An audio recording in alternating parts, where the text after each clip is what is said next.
everyone. I'm Tomi Lahren along with Katie Pavlich, Griff Jenkins, and Raymond Arroyo, and welcome to the Big Weekend Show.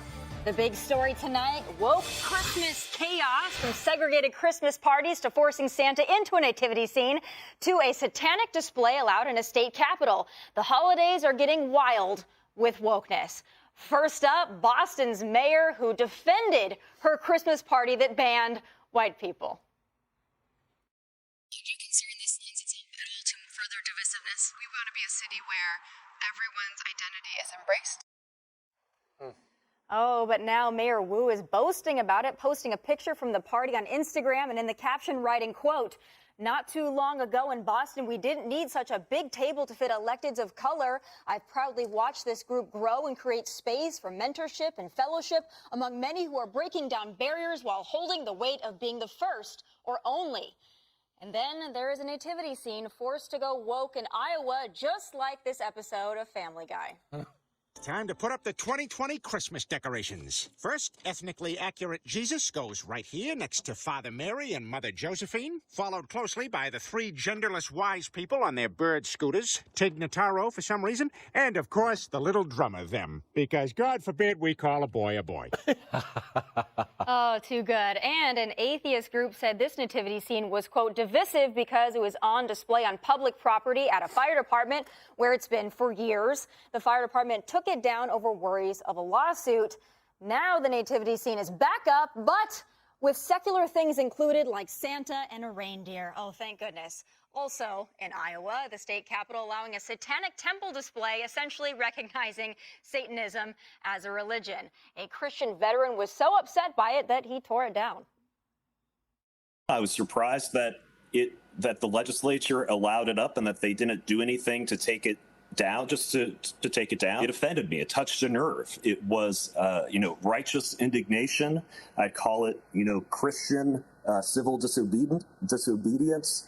And yes, I took the statue that was there and the idol, whatever you want to call it, and then it's no longer there. Christian civil disobedience. Raymond, I know that you are a lover of Christmas and the holiday season. I am. Now, oftentimes conservatives get mocked because we talk about this war on Christmas, but every year the war on Christmas continues. What do you think, though? Because I struggle with this one. Yeah. Should the Satanists or the atheist group, should they be able to have a display at a state capitol? Is that their right? I mean, constitutionally, maybe it is. Look, it is something you have to wrestle with because free speech is free speech. However, Religious expression is something we hold dear. Christmas is a beloved, holy and sacred season for the majority of Americans. You have to take that into consideration. And again, time and place is important when you're talking about a display like a satanic one in the midst of Christmas. Right. They chose the 2 weeks leading up to Christmas as the time when they petitioned for their little satanic display in the Iowa State House. This is obviously to mock, to ridicule the nativity across the way from it. I think we need to insist on sensitivity. We need to insist on appropriateness. If they want to have a satanic display, do it some other time. We don't allow Klan meetings during MLK days. We don't allow neo-Nazi groups to petition during the Jewish holy days, or we shouldn't, though we're seeing bits of that as well. All of this needs to be pushed back. It's un-American. It's un-American. We're mocking sacred holy days, and we need to have sacred space in America. It wasn't ever to be a place free of religion, unlike the group that's fighting for the Iowa nativity thing, or freedom from religion. No. It's freedom of religion, and we need to insist on that again and embrace it. So, I don't know if we should go around destroying monuments, because next thing they'll be beating up the baby Jesus and hitting Mary over the head. Yeah. So I think that goes a bit too far, but there should be legal and civil remedies for this kind of outrage. And it is an outrage to have that satanic altar. It's not just a statue, it's an altar to Satan.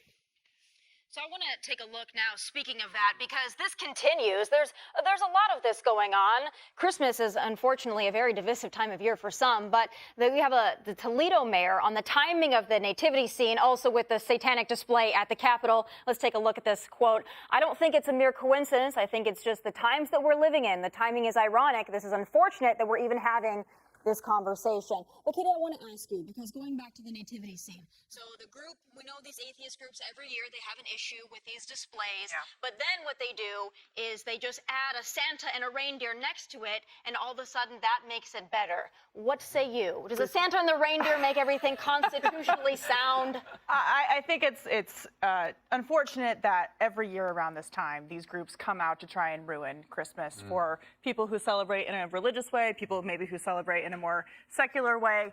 Why can't you just let people have their fun and not be trying to put up a Satan next to their display? I mean, it just comes down to common decency and having some, nice rapport with your fellow human being. But I was actually more focused on the Boston mayor and this government mandated and funded party she's having of segregation. I mean, this is a country that has fought very hard for decades to desegregate society. I mean, it used to be illegal to have Christmas parties with people of the opposite, with a different race. And now she's purposely segregating people and calling it somehow a victory. And so it just seems like we're going backwards in that. And it's so disruptive, it's divisive in the workplace, and it's completely against e pluribus unum, which is out of many one.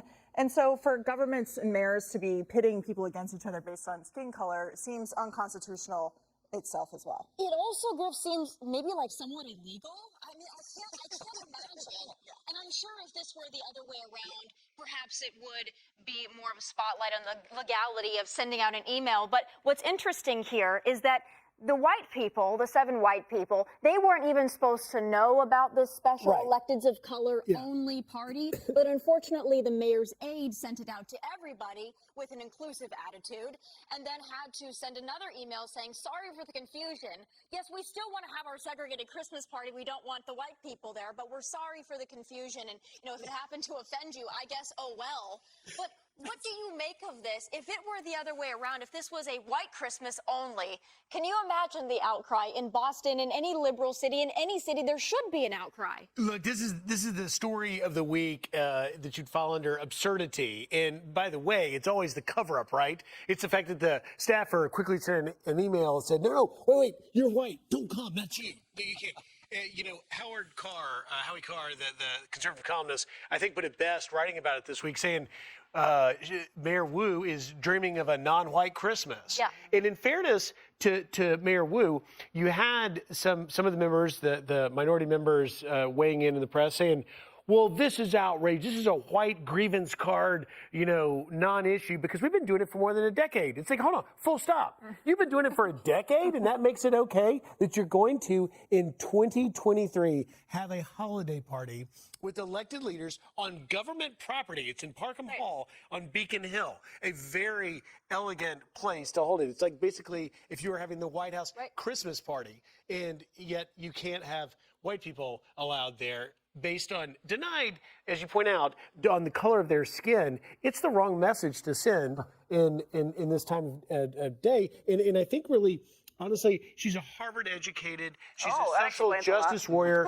And so all these great things to make the world better until it involves white people, come on. I mean, it's state-sanctioned discrimination. Well, it is illegal. They say there were no city funds spent. But as you said, look at the location. Was the assistant who sent out the invites paid by the city? Yes. This is clearly city affiliated and sanctioned, if not Someone should sue. paid for. It's discrimination. But what does this do to the morale of the council, though, when you realize that you've been excluded based on your skin color alone? Whites need to apply, I guess, at that Christmas party.